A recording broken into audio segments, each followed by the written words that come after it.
রাজ্যে আলুর চাহিদা মেটানো না পর্যন্ত ভিন রাজ্যে আলু রপ্তানি করা যাবে না। মুখ্যমন্ত্রীর এই নির্দেশের পরে পশ্চিম বর্ধমান জেলার আসানসোলের বাংলা ঝাড়খণ্ড সীমানার ডুবুরডিহি চেকপোস্টে একাধিক আলু বোঝাই ট্রাক আটকে দিল কুলটি থানার চৌরঙ্গি ফাঁড়ির পুলিশ ও কুলটি ট্রাফিক গার্ডের পুলিশ। পূর্ব বর্ধমান থেকে ঝাড়খণ্ড অভিমুখে একাধিক আলু বোঝাই ট্রাক আটকালো পুলিশ এবং গাড়িগুলো ঘুরিয়ে দেওয়া হচ্ছে। এর ফলে বিপাকে পড়েছেন ট্রাক চালকেরা। 3 দিন ধরে বাংলা ঝাড়খণ্ড সীমানার ডুবুরডিহি চেকপোস্টের কাছে দাঁড়িয়ে রয়েছে আলু বোঝাই করা ট্রাক, এমনটাই জানালেন ট্রাক চালকরা। অসুবিধা ভালোই অসুবিধা কি লোড আছে গাড়ি?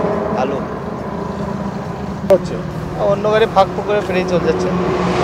বলছেন দালাল তো ঘুরে বেড়াচ্ছে, আমরা তো কথা বলি নাই দালালের সাথে। আপনি হ্যাঁ এসছে, কি বলেন? তারা বলছে পাস করে দেবো। আপনারা ফুল ক্ষতির মধ্যে আছে।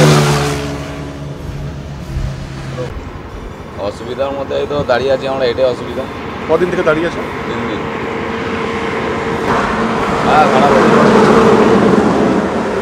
আলু তো থাকার জিনিস, গাড়ি তো তাহলে মারবে। গাড়ি তো পার হয়েছে, গাড়ি তো আরও ছিল এখানে, আমরা তো উঠছে দেখছি গাড়ি নেই, আর অনেক গাড়ি চলে গেছে। ঝাড়খণ্ড নম্বর গাড়িগুলো সব চলে গেছে।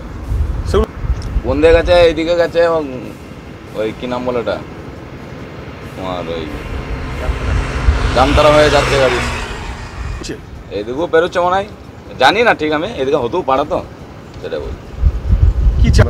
আমরা চাই যে আমাদের গাড়ি খালি হোক, লোড যখন হয়েছে লোড গাড়িটা খালি করে দেওয়া হোক, প্রশাসন ভালো করে দায়িত্ব নেয় যে গাড়িগুলো না যেন আর লোড হয়। গাড়িগুলো গাড়ি যখন লোড হয়ে গেছে, লোড করলে গাড়িটা খালি করে দিতে হবে। কতটা প্রচুর অসুবিধা আছে আমাদের, তো খাবার পর্যন্ত পয়সা নেই আমাদের কাছে, আমরা কী করবো?